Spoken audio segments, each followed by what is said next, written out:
Good morning, class 10th student. Today, 14 May 2020.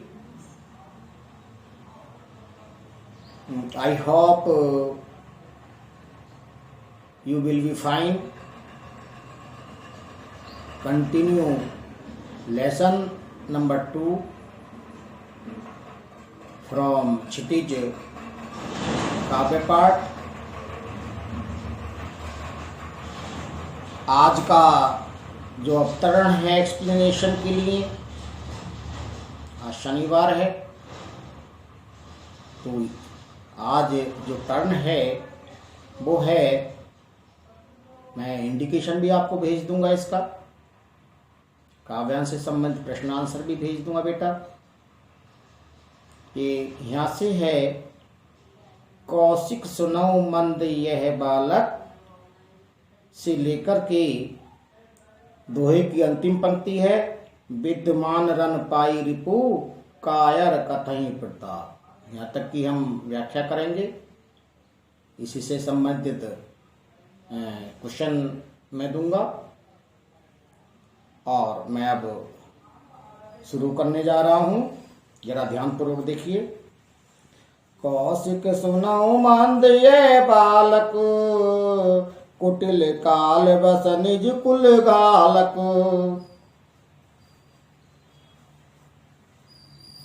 भानुवंश Rakesh कलंकु, निपट निरंकुश अवुध असंकु।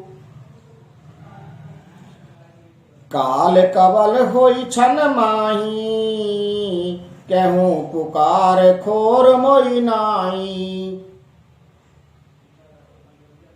तुम हट कहूँ जो चहूँ उबारा, कहीं प्रताप बल रोष हमारा।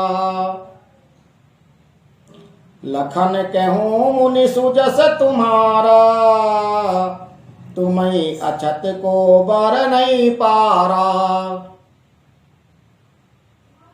अपने मुँह तुम आपन करनी, बार अनेक भात बहु बरनी। नहीं संतोष ते पुनि कछुके हूँ, जन रिस रोक तुसे दुख से हूँ। वीर व्रतई तुम धीर अछोवा, गारी देत न पावं सोवा। आगे दोहा है, सूर समर करनी करही, कहीं न जना वहीं आप। विद्यमान रन पाई रिपु, कायर कतई प्रताप। सियावर राम जय जय राम, मेरे प्रिय राम सीताराम। आगे अब इसकी व्याख्या देखिए आप। प्रस्तुत पैसेज काव्यांश, अवतरण या पद्यांश, कुछ भी कह लीजिए, एक ही बात है।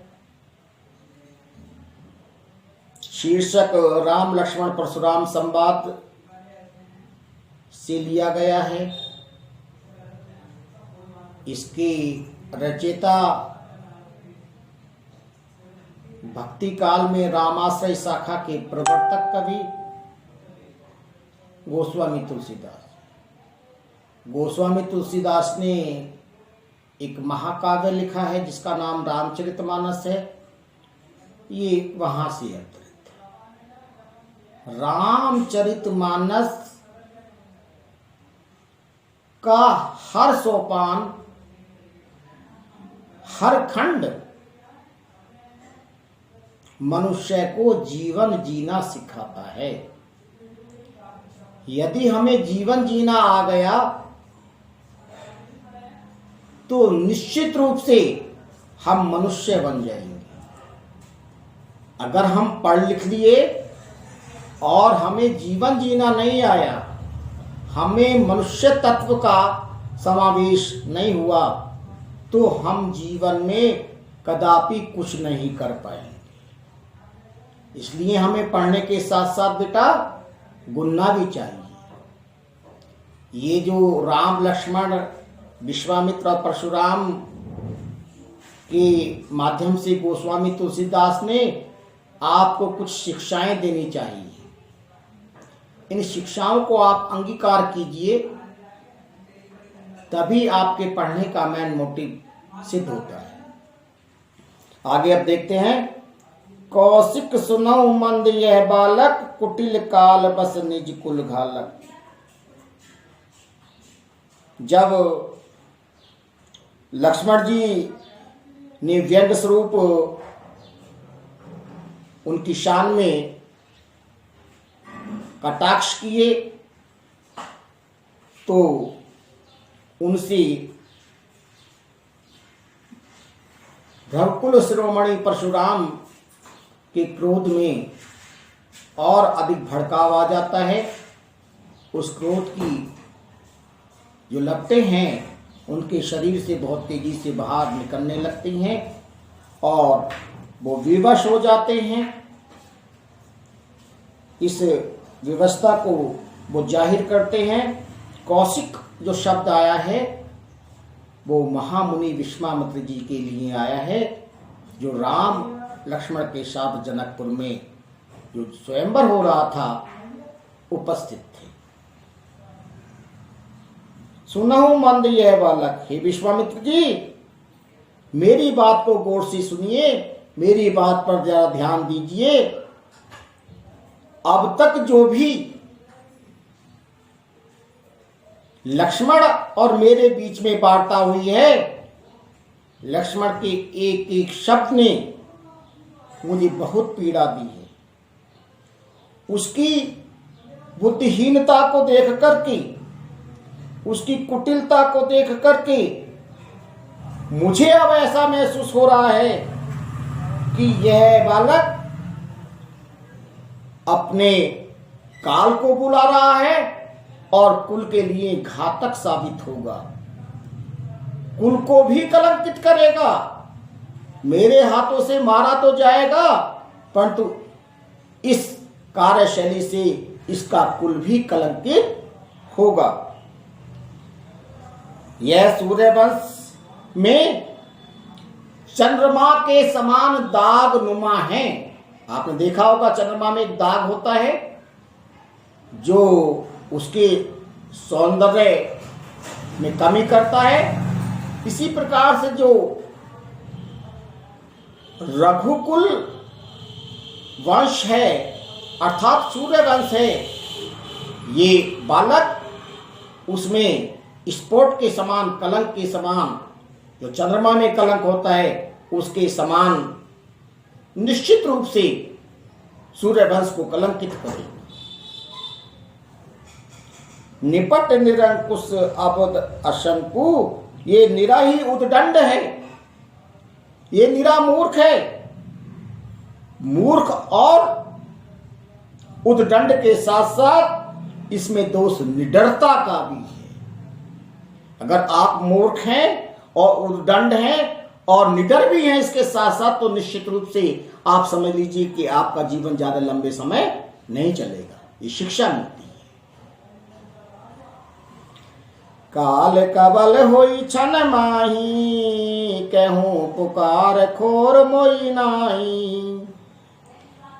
अभी क्षण भर में यह काल के ग्रास में समा जाएगा हे विश्वामित्र जी, इसलिए मैं पुकार पुकार करके कह रहा हूं,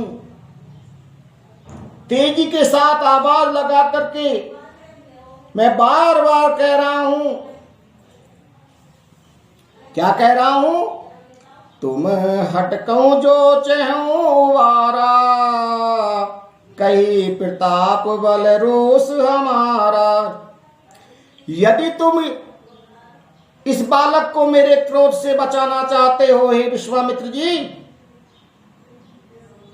तो इसे हमारे बल, प्रताप और क्रोध के बारे में बताइए, इसे समझाइए कि ये किसके मुंह लग रहा है, किसका सामना कर रहा है, इसे मेरे विषय में अवगत कराइए। लखन कहूं मुनि सुजस तुम्हारा, तुम्हें अछत को बर नहीं पारा। इतना सुनते ही फिर लक्ष्मण ने जो है उस प्रज्वलित होती अग्नि में शब्द रूपी घी डाल दिया और कहा कि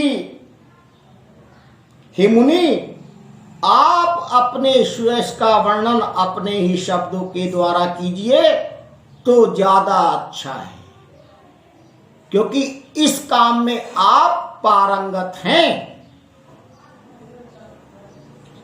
अपने आप ही मियां मिट्ठू बनने की जो शैली है, इसमें आप प्रवीण हैं। आपने अनेकों बार यहां पर अपनी कार्यशैली का, अपनी शक्ति का वखान कर तो दिया ही है। यदि इसके बाद भी आपको आगे नहीं संतोष ते पुनि कछुके हूं, जने ऋष रोक दुसे दुख से हूं। इस पंक्ति में जन शब्द आया है, उत्प्रेक्षा अलंकार है।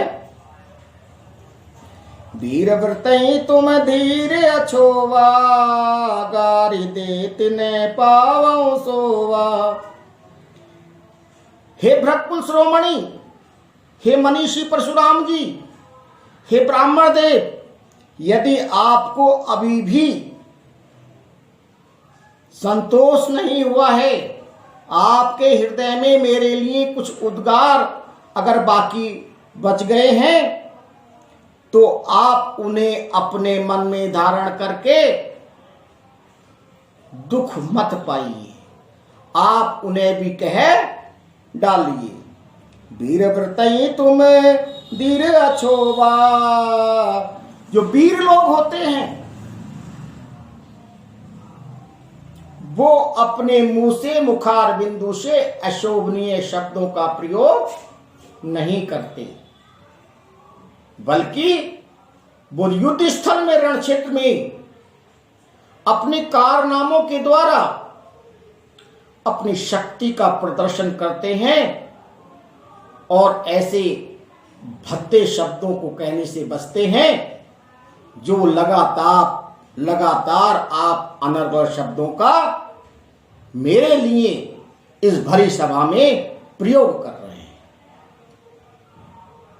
इस समय शब्दों के प्रयोग की आवश्यकता नहीं है, बल्कि शक्ति के प्रयोग की आवश्यकता है, शक्ति के प्रयोग की आवश्यकता है।